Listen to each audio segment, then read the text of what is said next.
नमस्कार, जनज्वार में मैं दतेश भावसार आपका स्वागत करता हूं। गुजरात की जो स्थिति है और कमोवेश पूरे भारत की जो स्थिति है, जो दलितों पे अत्याचार हो रहे हैं, वैसा ही एक मामला गुजरात में भी रापर में हुआ। इस मामले में शायद ही पीड़ित परिवार उनको न्याय मिला। उनके पीछे आज यहाँ के जो स्थानिक विधायक है जिग्नेश भाई, वो उनके साथ खड़े हैं। तो उनसे बात करें क्या पूरा मामला है और कैसे उनसे आगे बात होगी।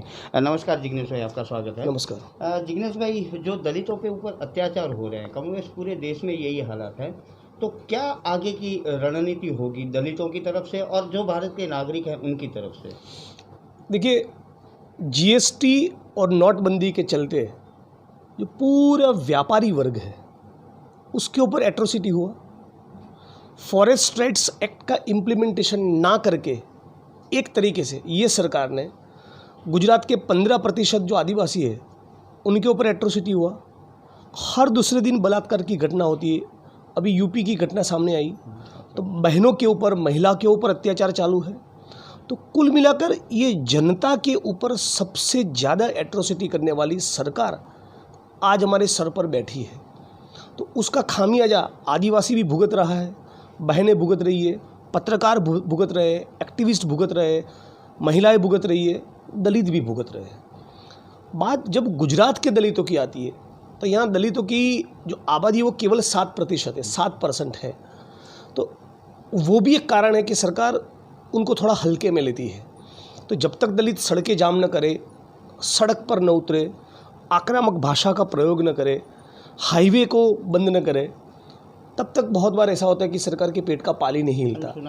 और जब ये वो सरकार है भाजपा की जो आरएसएस से निकल कर आई है, और आरएसएस अपने मुखपत्र ऑर्गेनाइजर में सालों पहले कह चुके हैं कि हमको डॉक्टर भीमराव अंबेडकर का संविधान नहीं चाहिए, उसकी जगह पे हमको मनुस्मृति चाहिए। वो 50 बार लिख चुके हैं। संविधान लागू होने के 5वें या चौथे दिन पर उन्होंने ये लिखा था। मतलब जब उनका एजेंडा ही जातिवादी, मनुवादी है, तो दलितों की अत्याचार के वक्त खामोश रहना तो छोड़ो, वो खुद उनकी पार्टी के कैडर अत्याचार करते हैं। और विजय रूपाणी, गुजरात के होम मिनिस्टर, किसी का कभी कोई स्टेटमेंट नहीं आता। ऊना के वक्त मोदी जी ने कहा था कि मारना है तो मुझे मारो, मेरे दलित भाइयों को मत मारो। तो लेकिन अभी दलित इस प्रकार की नौटंकी को ना समझे, उतने बालिश नहीं रहे।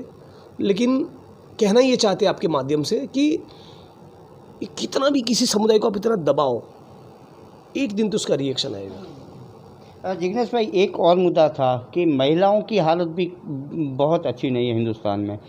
हाथरस की बात करें या फिर गुड़िया की बात करें ना, हाँ बिल्कुल, कच्छ की, हाँ, तो उसके मामले में भी सरकारें बहुत असंवेदनशील रही है। क्या बताएंगे आप उसके बारे में? सर, बेसिकली ये चुनाव की राजनीति में 90% से ज़्यादा लोग सत्ता के लिए आते हैं।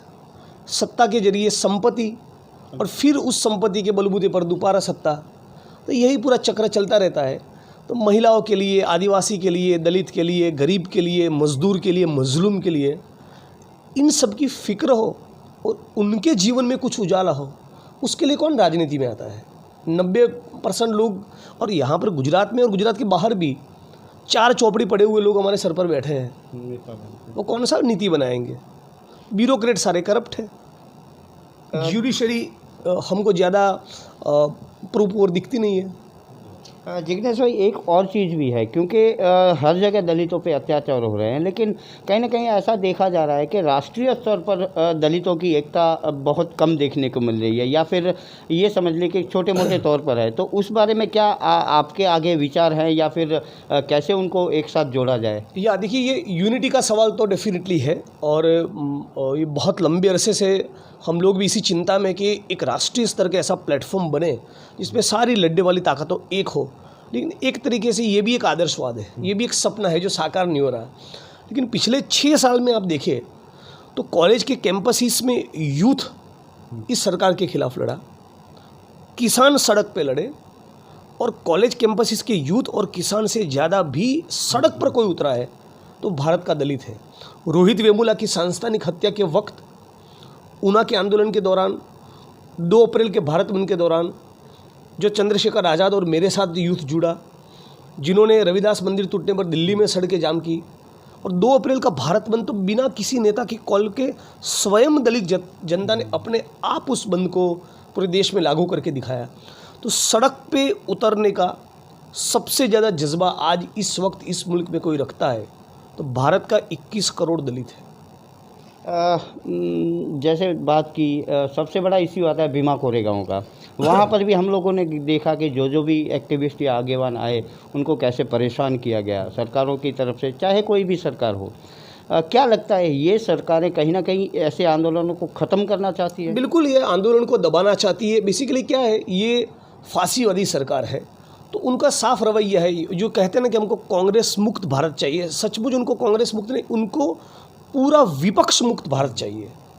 पत्रकार, एक्टिविस्ट, पॉलिटिशियन, कार्यकर्ता, कोई भी हमारे खिलाफ बोलना नहीं चाहिए।